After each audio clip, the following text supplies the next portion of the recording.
हाँ जी, अब आप जैसे कि पिछली वीडियो में reserves, surpluses, accumulated profits, provisions, इन सब के बारे में समझ चुके हो। और जैसा कि मैंने आपको उसमें डिफरेंट जोन्स के थ्रू आपको समझाया था, तो अब आपको उनके सब के बारे में पता लग चुका होगा। तो चलिए, अब उसका ट्रीटमेंट कैसे होगा उसको हम डिटेल में करेंगे। तो बेटा, ये ट्रीटमेंट्स आपके जो भी मैं अब आपको करवा रही हूँ और जो भी मैंने रीवैल्यूएशन अकाउंट में आपको करवाया उसकी अंडरस्टैंडिंग में, ये सब चीज़ें आपकी एक साथ 4 चैप्टर्स में काम आएंगी। मैं आपको बार बार ये चीज़ बता रही हूँ, इसलिए इसको बहुत ही ध्यान से आपको समझना है कि या पार्टनर्स में प्रॉफिट शेयरिंग रेशो चेंज हो जाए, या किसी नए पार्टनर का एडमिशन हो जाए, या पार्टनर की रिटायरमेंट हो जाए, या पार्टनर की डेथ हो जाए, सभी केसेस में पार्टनर्स के प्रॉफिट शेयरिंग चेंज होते हैं। और जब भी प्रॉफिट शेयरिंग चेंज होते हैं तो हम पार्टनर से एक क्वेश्चन पूछते हैं, यानी पार्टनर्स आपस में क्वेश्चन करते हैं कि whether do you want to distribute the past profits, reserves and fictitious assets. ठीक है, आपस में वो लोग बैठकर इस चीज़ के बारे में बात करते हैं कि हमें past profits, reserves and fictitious assets बांटने चाहिए या नहीं बांटने चाहिए, क्योंकि जैसा मैंने आपको बताया, these all are part of the existing profits of the existing partners, previous profits of the existing partners which would have been distributed among them in their old ratio if they would not have created these reserves। ठीक है, अब उनसे जब हमने ये question पूछ लिया, अब अगर पार्टनर्स कहते हैं यस, हाँ इनको हमें बांटना है, तो हमने क्या करना है, distribute these among the existing partners in their old ratio. ठीक है, हमें उसको डिस्ट्रीब्यूट कर देना है। और अगर वो कहते हैं कि नहीं हमें नहीं बांटना, तब इसका दूसरा ट्रीटमेंट होगा, वो हम बाद में करेंगे। पहले हम मानकर चलते हैं कि पार्टनर्स ने कह दिया कि हाँ जी हम इसको बांटना चाहते हैं, we want to distribute them among our partners, तो then we will take some steps. ठीक है, अब देखिए, जैसे ये ओपन रिजर्व्स हैं, ओपन एंडेड रिजर्व्स, कौन से रिजर्व्स, जो ग्रीन जोन के रिजर्व्स थे। ठीक है, जो ग्रीन जोन के रिजर्व्स थे, जनरल रिजर्व, रिटेन्ड अर्निंग, या credit balance of the profit and loss account, या फिक्टिशियस एसेट्स। ठीक है, चलिए अब हम बात कर रहे हैं सारे ओपन एंडेड रिजर्व्स की। तो जैसा इसमें कहा है, divided among the partners with their mutual agreement, कि अगर उन्होंने आपस में डिसाइड किया है कि हम बांटना चाहते हैं तो इनको बांट दो। ठीक है, अब बांटने के लिए देखो हम कैसे एंट्री करेंगे। अब ये क्योंकि लायबिलिटी साइड की सारी आइटम्स हैं, मींस प्रॉफिट्स हैं, तो अब ये प्रॉफिट पार्टनर के अकाउंट में ट्रांसफ़र कर दिए जाएंगे। अगर फिक्स्ड कैपिटल मेथड है तो करंट अकाउंट में ट्रांसफ़र होंगे, और अगर फ्लक्चुएटिंग कैपिटल मेथड आपको दिया है तो it will be transferred to the credit of partner account. ठीक है, तो आपने जितने भी लायबिलिटी साइड से ओपन रिजर्व्स हैं, ओपन एंडेड रिजर्व्स हैं, उन्हें डेबिट करके पार्टनर्स को क्रेडिट कर देना है। जैसे general reserve account debit to A's capital, to B's capital. अभी मैं ये मानकर चल रही हूँ कि इसमें पार्टनर्स 2 ही हैं और उनके नाम ए एंड बी है। ये मैंने पूरी अपनी पीपीटी में ए और बी को ही पार्टनर माना है, तो मैं सारे में उसी को यूज़ कर रही हूँ। ठीक है, बजाय किसी पार्टनर के नेम के। तो general reserve account debit to A's capital, to B's capital. ठीक है, ये पार्टनर्स को क्रेडिट कर दिया गया, क्योंकि आपको पता है सारे प्रॉफिट्स लायबिलिटी साइड इकट्ठे कर रखे हैं, तो वो प्रॉफिट्स हमने पार्टनर को ट्रांसफ़र कर दिए, पार्टनर को दे दिए। इसी तरीके से अब देखिए, इसमें पार्टनर खुश हो गया कि उसको मुझे पिछला प्रॉफिट मेरे अकाउंट में आ गया, partner is happy. Then profit and loss का कोई डेबिट बैलेंस पड़ा है, लायबिलिटी साइड क्रेडिट बैलेंस है, उसको भी मैंने पार्टनर्स को ट्रांसफ़र कर दिया, पार्टनर अगेन इज़ हैप्पी, और मैंने पार्टनर को क्रेडिट कर दिया है। Profit and loss account debit to A's capital या current account, to B's capital या करंट अकाउंट। और ये एंट्री मैंने क्यों की है कि मैंने पार्टनर का जो भी लायबिलिटी साइड का बैलेंस था, प्रॉफिट था जो भी, वो मैंने पार्टनर को दे दिया, तो पार्टनर का अकाउंट क्रेडिट हो गया। देन ये इसी तरह से आपने मान लो कोई और रिजर्व कर रखे हैं तो आपने उनको भी करना है।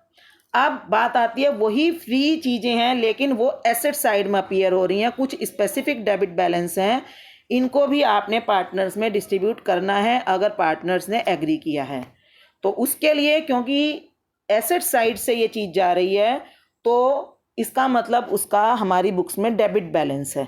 तो उस डेबिट बैलेंस को मैंने पार्टनर्स ने के बीच में भेज देना है।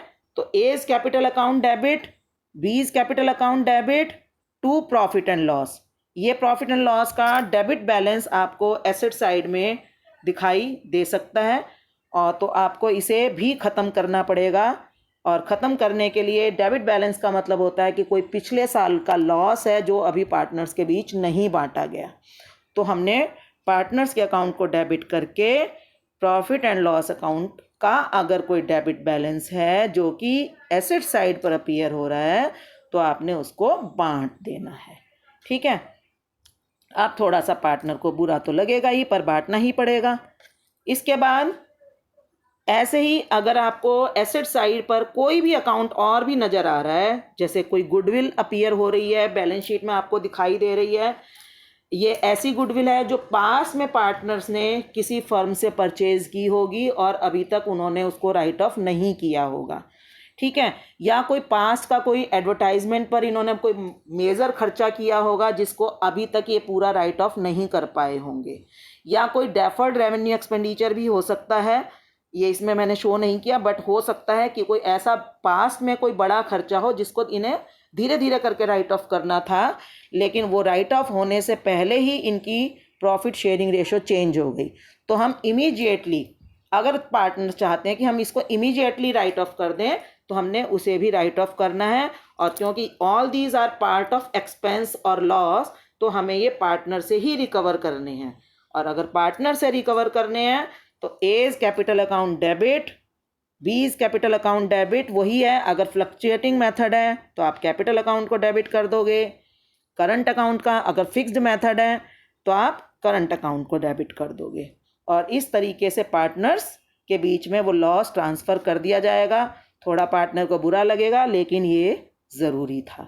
ये लॉस इन्हें पहले बियर करना था, अब बियर करेंगे, और बियर करेंगे तो उनके अकाउंट डेबिट होंगे। ठीक है। एक बार फिर से ध्यान रखना, पार्टनर्स को कुछ भी बियर करना है, किसी भी तरह का लॉस बियर करना है, तो पार्टनर का अकाउंट हमेशा डेबिट होता है। और अगर पार्टनर को कोई भी प्रॉफिट मिलना हो, कोई भी इनकम मिलनी हो, कोई भी फ़ायदा होना हो, तो पार्टनर्स के अकाउंट क्रेडिट होते हैं। ठीक है। अब जैसे कि इसमें आपको एक इलस्ट्रेशन मैंने दी है। ठीक है। तो इलस्ट्रेशन के लिए देखिए, आपको एक बैलेंस शीट गिवन है जिसमें फिर अब आप देखेंगे कि एक छोटा सा क्वेश्चन मैंने एग्जाम्पल के लिए दिया है। They want to distribute the accumulated profits and reserves at the time of change in profit sharing ratio. ठीक है। अब मैंने इसमें रिजर्व्स भी अलग अलग कलर में इसीलिए शो किए हैं कि जो चीज़ हम फ्रीली बांट सकते हैं, जो हम बिल्कुल नहीं बांट सकते वो रेड कलर हो गया। जो हम फ्रीली बांट सकते हैं they all are in dark green colour, and which will be distributed with some caution they are in yellow colour. अब इन्होंने सिंपली आपको एक क्वेश्चन दे दिया है, बैलेंस शीट दे दी है पूरी जो आपको दिखाई दे रही है, और साथ में इन्होंने एक लाइन लिख दी है कि they want to distribute the accumulated profits and reserves at the time of changing profit sharing ratio from 1:1 to 2:1। कि पार्टनर्स की पुरानी रेशो 1:1 थी, अब वो 2:1 पर जाना चाहते हैं, और वो ये चाहते हैं कि हमारी सारे जो प्रॉफिट्स हैं वो आपस में बांट दिए जाएं। तो सबसे पहले हमने ग्रीन जोन के फिगर्स उठाए। लायबिलिटी साइड की चीज़ जनरल रिजर्व अकाउंट डेबिट, थोड़ा सा देखो इसमें अलाइनमेंट की प्रॉब्लम आई है, तो लेकिन आप एंट्री समझ लो। General reserve account debit to A's capital account to B's capital account 15,000 rupees को मैंने इक्वल बांट दिया। इक्वल क्यों बांटा? क्योंकि उनकी ओल्ड रेशो इक्वल थी, 1:1 थी। ठीक है। नेक्स्ट देखो, दूसरी एंट्री मैंने की ग्रीन जोन का ही। ये रेड जोन का मैंने एम्प्लॉय प्रोविडेंट फंड नहीं उठाया, because it is in red zone, it will not be distributed among the partners. Then profit and loss account का मैंने बैलेंस उठाया, it will be distributed among the partner, freely available है, तो वही entry कर दी। थोड़ी सी इसमें अलाइनमेंट की प्रॉब्लम आ रही है तो आप देख लेना। Profit and loss account debit to A's capital to B's capital, ठीक है। अब ये दो चीज़ें थी हमारी लायबिलिटी साइड की, तो मैंने पार्टनर्स को क्रेडिट करके राइट ऑफ कर दी, ख़त्म कर दी, बांट दी। अब मुझे ग्रीन जोन की ही एक चीज़ नज़र आ रही है, on asset side advertisement suspense account, उसको भी मैंने बांटना है। लेकिन अगर एसेट साइड की चीज़ को मैंने पार्टनर्स में डिस्ट्रीब्यूट करना है, ये मेरा एक्सपेंस है, तो एक्सपेंस पार्टनर से रिकवर करना है, तो अब मैं करूँगी A's capital account debit, B's capital account debit to advertisement suspense account in equal ratio. Equal ratio क्यों रखी है? क्योंकि इनकी रेशियो ओल्ड थी, और इन सब के डिस्ट्रीब्यूशन के लिए आप देखोगे मुझे ना कोई सेक्रीफाइस रेशियो निकालनी पड़ी, ना मुझे गेनिंग रेशियो निकालनी पड़ी, ना मुझे न्यू शेयर की तरफ ध्यान देना है। मीन्स कि क्वेश्चन में जो भी डिस्ट्रीब्यूशन होगा वो ओल्ड रेशियो में होगा। अब क्योंकि क्वेश्चन साइलेंट है, कुछ कहा ही नहीं है उसने बाकी के रिजर्व्स के बारे में, तो हम क्या करेंगे, अब क्वेश्चन में या तो दिया होता वर्कमैन कंपनसेशन की लायबिलिटी इतनी है, या इन्वेस्टमेंट की वैल्यू कुछ कम या ज़्यादा हो गई है। अगर क्वेश्चन इस चीज़ के बारे में साइलेंट है तो हम ये मानेंगे कि जो येलो जोन के रिजर्व्स हैं उनको भी कोई खतरा नहीं है, वो भी खतरे से बाहर हैं, मीन्स उनको हमें अब यूज़ नहीं करना फर्दर। तो अब हम उनको भी पार्टनर्स में सारे अमाउंट को एक्स्ट्रा मानते हुए, जब उनके अगेंस्ट कोई लायबिलिटी ही नहीं है तो हम सारे अमाउंट को एक्स्ट्रा मानते हुए इनको भी पार्टनर्स के बीच आपस में डिस्ट्रीब्यूट कर देंगे पूरे अमाउंट को। तो देखो जैसे आप देख रहे हो इसमें लायबिलिटी, ये workman compensation reserve account debit करके कर दिया ₹40,000 to A's capital to B's capital, क्योंकि सारा अमाउंट ही हमारा इसमें भी एक्स्ट्रा हो गया।